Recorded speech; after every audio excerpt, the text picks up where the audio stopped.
Okay, first let me tell you what I ended up doing at the end of the last segment. I time-lapsed finishing putting down the color on this bird.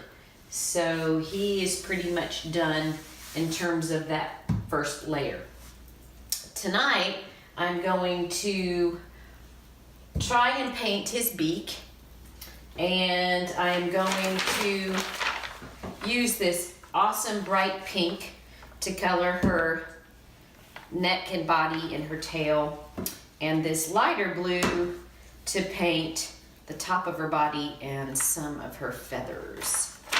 Also, it is not daylight right now, and I'm using a light that's kind of shining towards the camera. So I'm not sure what that's going to look like. I hope you're able to see what I'm doing.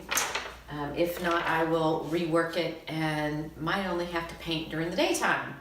So I will end this right now and get started on my time lapse. Thanks.